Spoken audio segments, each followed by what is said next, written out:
That fresh morning. That fresh morning. Vous êtes sur les 104.5 Urban FM, la station urbaine, et vous écoutez Luda Fresh Morning à 9h exactement. Gina, est-ce qu'on a le point du trafic routier? À 9h, le point du trafic routier à Libreville, au Vin-d'Eau et à Kanda est le suivant. Sachez que les zones que l'on a présentées le matin sont encore un petit peu bouchées. Donc, concernant la circulation vers Baraka, celle vers le marché Banane ou encore à la station Oilibia. Donc, en gros, il y a déjà des zones qui se sont un petit peu désengorgées, mais il y en a encore d'autres qui présentent des légers ralentissements. Mais si vous êtes dans un embouteillage, ne vous inquiétez pas, nous n'avons pas reçu une information liée à un accident ou à un incident grave. Du coup, ce sera juste quelque chose de passager. Normalement, vous ne devriez pas y passer plus de 10 minutes. Mosley, on parle de politique aujourd'hui, mais on va pas aller dans la politique politicienne. On va parler d'un personnage. On ira dans la politique politicienne puisqu'il est là désormais avec sa nouvelle veste d'élu de la commune de Monda. Non, il n'a pas encore. Il aura. Il n'a pas encore l'écharpe parce qu'il faut savoir que le député, normalement, du moins, ils vont prendre leurs fonctions après la mise en place du bureau de l'Assemblée nationale. Donc, pour l'instant, il est juste élu de la commune de Monda dans Sakali. Évidemment, à l'occasion des élections. Il n'y a pas de recours dans sa circonscription? Il n'y a pas. Il a gagné au premier tour. Il a pulvérisé. Je n'aime pas trop le terme, mais bon, c'est ce qu'on peut dire. Pourquoi tu es content comme ça là? Non, je suis content parce que, tu sais, il n'est pas souvent donné de voir quelqu'un de sa génération qui, pour une première, va à une élection aussi importante que l'élection législative et qui, dès le premier tour, à la surprise générale et avec son jeune âge, parvient à remporter l'élection déjouer les pronostics, comme dit Gina et l'expression consacrée, et arriver finalement à donner l'espoir aux populations, l'espoir à une jeunesse aujourd'hui qui a souvent été reléguée au rang de porteur de valises, entre griffes, je mets l'expression entre griffes, porteur de valises, et qu'on a souvent mis pratiquement sur le banc de la gestion réelle de la chose politique. Or, depuis 2009, on met en avant l'idée selon laquelle la jeunesse est l'avenir du Gabon, et vous vous souviendrez que le défunt Omar Bongo également plaçait la jeunesse comme étant la pierre angulaire de l'avenir de notre pays, et étant cette jeunesse sacrée, nous, en recevant Alexandre Awassi aujourd'hui, nous ne pouvons qu'être satisfaits et heureux de l'avoir sur le plateau et discuter avec lui aussi bien de l'actualité, mais également de ses impressions durant la campagne électorale. Donc on parle d'Alexandre Awassi. Le J là, c'est quoi? Monsieur Alexandre Awassi, bonjour. Bonjour, Tafresh. Merci d'avoir accepté notre invitation. C'est une première dans l'histoire de notre pays. Comment vous vivez ça? Comment je le vis? Naturellement. Pour moi, il n'y a pas grand changement dans ma vie. Tout est OK. D'accord. Ça, c'est de l'humilité, ça. L'humilité, non. C'est juste c'est ma personne. Je passe d'étape en étape. L'élection est passée, je suis passé à autre chose. C'est quoi ton parcours? Quoi ton parcours dans ta life? Pour que les jeunes sachent un peu quel est ce jeune qui aujourd'hui marque l'histoire de la politique de notre pays. Oui, surtout que tu sais que communément dans notre pays, quand on s'engage en politique, on dit souvent que c'est l'arène de ceux qui du moins n'ont pas eu la chance de gravir les échelons dans la société. Et puis tu t'appelles Awassi. Donc des opportunistes. Voilà. Comme le lycée Awassi. Les gens vont spéculer. Ça veut rien dire. Vous m'excuserez de commencer avec. Il y a des gens qui s'appellent Bongo, mais qui ne sont pas forcément de la famille Bongo. Les Awassi, oui, c'est des combattants. Demandez à Awassi, qui est mon aîné, le propriétaire de l'école, d'où il vient. D'accord. Il vous dira qu'il a connu la misère, il a connu la galère. Mais il est là où il est aujourd'hui. Pareil pour moi. Alors, vous dire qui je suis, c'est vous dire d'où je viens. Moi, je suis ce petit métis qui a grandi, qui a fait son séjour à Akieni quand il était petit, qui le matin, en allant sur le chemin de l'école, ramassait des criquets pour aller ensuite les faire cuire à midi et le soir. Tu as bouffé les criquets? Ah, mais j'en consomme toujours. Donc, c'est très nutritif. On a bouffé tout ça. Contrairement à l'apparence que je laisse paraître aujourd'hui, Awassi a connu la dure dans sa vie. J'ai grandi dans une maison, Gina le disait en introduction tout à l'heure, j'étais à la cité cadre, à Mwanda. Dans cette maison, il y avait 15 personnes. Tenez-vous bien, dans cette maison, il n'y avait que 3 chambres. Une dédiée aux parents, les 2 autres à tous les autres enfants. Il y avait 2 parents, le père et la mère. Donc 13 enfants se partageaient 2 chambres. Je vous laisse imaginer à quoi ça pouvait ressembler. J'ai connu la dure. Mais ça a été la motivation pour ce que je suis aujourd'hui. Qu'est-ce qui peut rendre le mental d'un jeune qui connaît la dure comme toi aussi fort? Qu'est-ce qui peut faire en sorte que ton mental soit fort alors que beaucoup baissent les bras dans cette situation? Il faut se dire que les faiblesses d'aujourd'hui ne sont pas les raisons des échecs futurs. Non. Pour moi, j'ai capitalisé ces faiblesses et je les ai transformées en quelque chose de positif qui m'a propulsé, qui m'a donné l'envie de faire comme, qui m'a donné l'envie de m'améliorer, qui m'a donné l'envie d'améliorer la condition de vie autour de moi. Aussi simplement. Pourquoi ce virage en politique? J'ai pas envie de dire que c'est un ras-le-bol, mais j'ai surtout envie de dire que c'est la volonté de proposer quelque chose de nouveau en politique. J'ai vu certains faire, j'ai vu d'autres faire, et je me suis dit, avec un ami devenu un frère, Ismaël Borobo, on s'est dit que nous allons proposer une nouvelle offre politique. Nous allons être une autre forme de représentation du peuple. Donc, c'est cela que nous avons décidé de conquérir pour cette élection législative et municipale. Et vous avez créé un mouvement qui s'intitule Osons ensemble. Qu'est-ce que vous mettez exactement dans le Osons ensemble? Qu'est-ce que ça signifie? Qu'est-ce que ça porte? Quelles sont les valeurs qu'on doit pouvoir déceler à l'intérieur? Alors, le message. Le milieu politique gabonais, on le connaît. Il est difficile que l'accès soit donné aux jeunes. D'où notre volonté d'oser. On savait que ça n'allait pas être facile et d'ailleurs on savait que personne n'allait y croire. Mais nous avons dit on va quand même oser pour voir ce que ça va donner. Est-ce que les gens, si jamais nous on ose, arriveront à nous croire et croire au message qu'on a à faire passer? Heureusement pour nous, ça a été un succès. Moi je dis succès, peu importe l'échec de mon frère, de mon ami, camarade Ismaël Borobo. Et je le lui dis tous les jours, tu n'as pas échoué, au contraire c'est un succès. Personne ne croyait qu'on allait pouvoir le faire. Personne ne nous a vu arriver et nous en sommes où nous en sommes aujourd'hui. Donc, nos valeurs sont simples. La jeunesse, ce n'est pas un handicap. La jeunesse, c'est toute la raison de réussir de notre pays. C'est en elle que reposent tous les succès de notre pays. Malheureusement, elle n'est pas associée à tous les projets politiques. Malheureusement, sa voix ne porte que pour, comme le disait Mosley, porter les balises, être derrière son bon grand ou je ne sais pas moi trop. Et nous avons dit, assez, c'est assez. Ce que vous faites là, nous aussi on peut le faire. Et nous l'avons fait. Et donc vous êtes engagé dans les élections de cette année, élections locales et législatives couplées. Est-ce qu'on peut revenir un petit peu sur la période? Pour une fois qu'on a un élu sur le plateau, on a envie de savoir comment vous avez vécu la campagne, quelle était l'organisation que vous aviez mis en place concrètement et surtout qu'est-ce que vous avez retiré du message que les populations vous ont adressé? Alors, pour moi, je ne sais même pas si je dois parler de campagne parce que ça a été des moments de convivialité avec les populations. Je ne savais vraiment pas à quoi ressemblait une campagne électorale. Je n'en ai jamais fait, je n'en ai jamais organisé. C'était la première expérience. Et pour moi, ce qu'il fallait faire, c'était de dire aux populations ce que je veux faire, ce que je pense pouvoir faire. Et c'est de là où tout est parti parce que c'était des moments de joie, c'était des moments de célébration. Les 2 semaines de campagne qui m'ont été accordées au finish, je me suis retrouvé à célébrer un nouvel enfant, le retour d'un enfant et ainsi de suite. Et c'était juste magnifique. Quel était le contenu du message que vous adressez aux populations pour les convaincre à adhérer à votre volonté d'oser? C'est une question bien complexe parce que la réponse est tout aussi complexe. En face, j'avais des populations apeurées, des populations à qui les camps adverses faisaient passer des messages contraires à la réalité.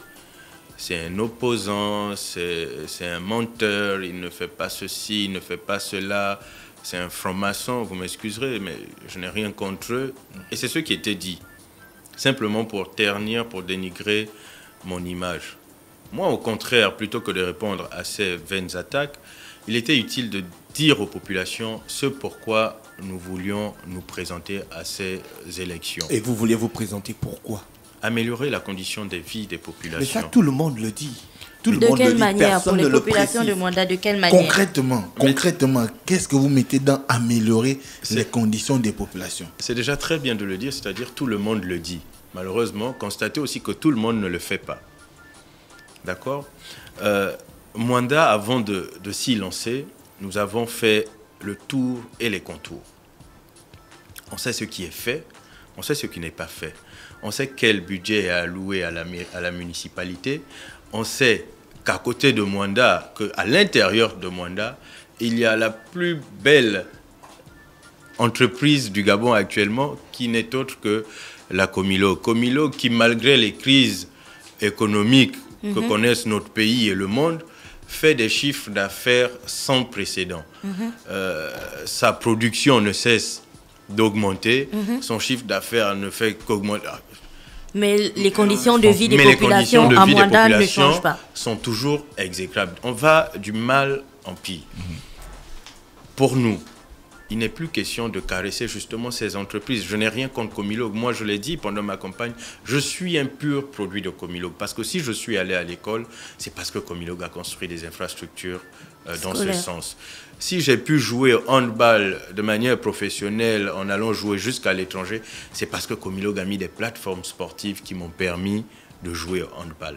Donc je dois tout à Comilog, mais Comilog ne doit plus s'arrêter, ne doit pas trouver des motifs de s'arrêter là où ils se sont arrêtés. Ils doivent pouvoir le faire pour les générations qui arrivent, tant qu'ils exploitent le sol gabonais, tant qu'ils exploitent les terres gabonaises.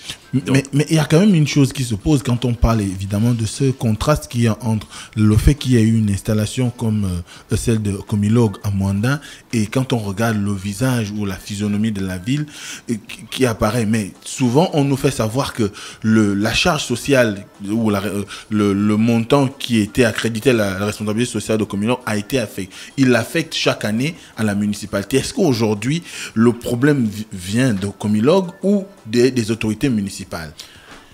Je crois que le problème vient de nos autorités municipales, peut-être au-delà, parce que Comilog, justement, a de quoi justifier ses sorties d'argent.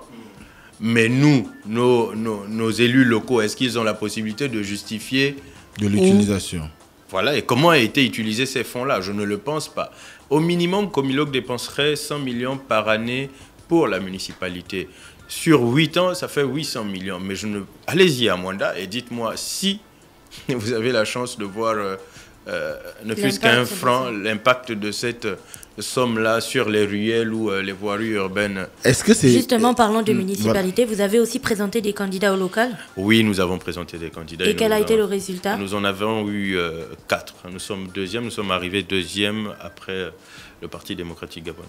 Donc pour parler de ce problème, vos élus qui seront donc présents dans les conseils, au conseil municipal vont faire pression donc pour essayer d'y voir un peu plus clair sur la gestion de cette manne financière. Ou vous-même, désormais en tant qu'élu national, étant donné que à l'Assemblée nationale, vous aurez la charge de contrôler l'action du gouvernement. Je suis à ma première sortie, je suis à ma première expérience véritable politique. Je ne me dois pas d'échouer. Il y aura, je n'ai pas envie de dire une bagarre, mais il faut qu'il soit prêt. Parce que moi, je suis prêt. Je suis prêt à mener ce combat pour que les populations de Mwanda connaissent des lendemains meilleurs. Est-ce que vous ne vous retrouvez pas là dans la posture de Jean-Valentin Leyama qui a souvent milité pour qu'il y ait une meilleure redistribution des ressources? C'est qui ce gars? C'est un ancien élu également de la commune de Mwanda. Ah d'accord. Donc. Non, je me retrouve pleinement dans la peau d'Alexandre Awassi, un jeune de Mwanda qui y a grandi, qui y a vécu et qui se doit impérativement de rendre à Mwanda ce que Mwanda lui a donné. Simplement. Mais vous avez le visage d'un bébé. Est-ce que vous pensez que les gars vont vous laisser s'épanouir comme ça En gros, moi je vais compléter la question de Dafresh. Comment comptez-vous imposer votre autorité dans une assemblée nationale qui sera certainement dominée par des personnes qui a majorité. Qui sera dominée par des personnes qui ont des assises certaines et voilà quoi. Et un parti suffisamment fort. Je sens déjà que son sobriquet à l'Assemblée nationale, ce sera Babyface. Je dévoile le secret. Mes mamans à Mwanda, sinon l'électorat féminin, m'ont appelé bébé. Ils m'appelaient notre bébé. Pour répondre à la question, c'est le même visage sain, c'est le même visage de bébé qui est allé à une élection et qui l'a remporté, n'est-ce pas? Oui. C'est ce même visage qui va mener une politique juste pour rendre les populations de Mwanda encore plus fières. Donc je n'ai aucune crainte sur mon âge. Je vous ai dit, être jeune, ce n'est pas un handicap pour notre pays, au contraire. C'est de ça dont notre pays avait besoin. Donc, je peux paraître jeune, je le suis, mais ce n'est pas un handicap. Ce n'est pas une raison de croire que je n'y arriverai pas. Non, au contraire. Un beau visage à l'Assemblée, c'est de ça dont on avait besoin aussi. Est-ce que c'est pas... ouais, ça c'est vrai. Est-ce que c'est parti pour toute une carrière politique ou c'est juste un coup et puis après on va repasser à autre chose?